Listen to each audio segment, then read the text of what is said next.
Once it was clear in their minds that Jesus was the Christ, the Messiah, God's specially chosen one, Jesus gives the disciples some new information. Although he'd done so much to prove that he was their Messiah, the people in general refused to believe that he was. In fact, the people's leaders openly rejected Jesus and hated him so much they'd have him tortured and killed. So he was not going to be the king then and throw out the Roman army. That's what the disciples, it seems, had been expecting. But instead, he would die and he would rise again from the dead. And now Jesus challenges his disciples and us too. This is Luke chapter 9, verses 23 to 26. And he said to all, "If anyone would come after me, let him deny himself and take up his cross daily and follow me. For whoever would save his life will lose it, but whoever loses his life for my sake will save it. For what does it profit a man if he gains the whole world and loses or forfeits himself? For whoever is ashamed of me and of my words, of him will the Son of Man be ashamed when he comes in his glory and the glory of the Father and of the holy angels."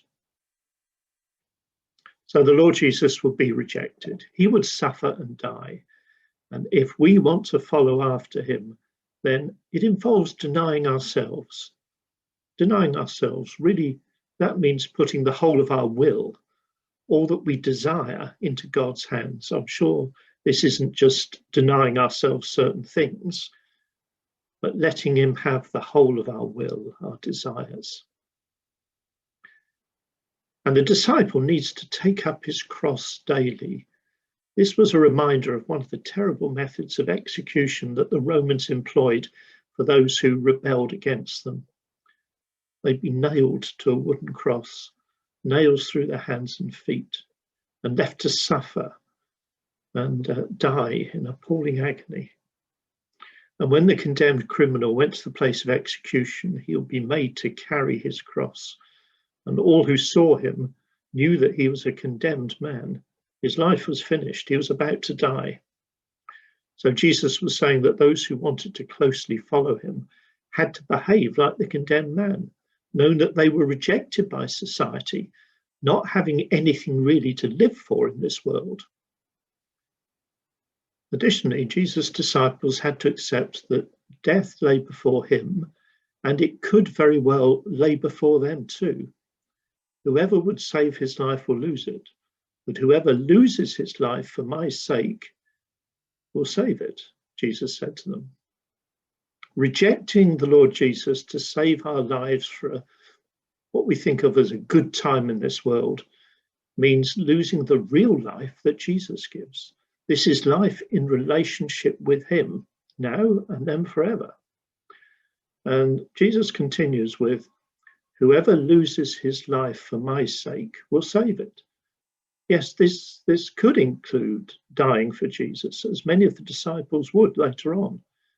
And I'm sure that losing his life for my sake mainly means avoiding the life that centers on ourselves rather than on the Lord Jesus Christ. And really, that sort of life isn't worth having. The real life in relationship with Jesus is the life that is worth having. It's worth having both now and forever. And what does it profit a man if he gains the whole world and loses or forfeits himself? Jesus asks. This is a very good question, and the answer should be obvious. In the longer term, there's just terrible loss. Well, we can focus on life here and getting as much in possessions and pleasure as possible, and many people do. But there is life after death, and the Lord Jesus will have no pleasure in those who are ashamed of him in this life, those who don't want to be seen as belonging to him. The Lord Jesus would die. He'd rise again from the dead, and he'd return to heaven. But he will return, and when he returns, as he will in his glory to set up his kingdom on earth, He'll be ashamed of those who would not accept the same rejection that he suffered.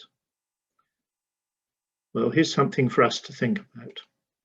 What does it profit a man if he gains the whole world and loses or forfeits himself?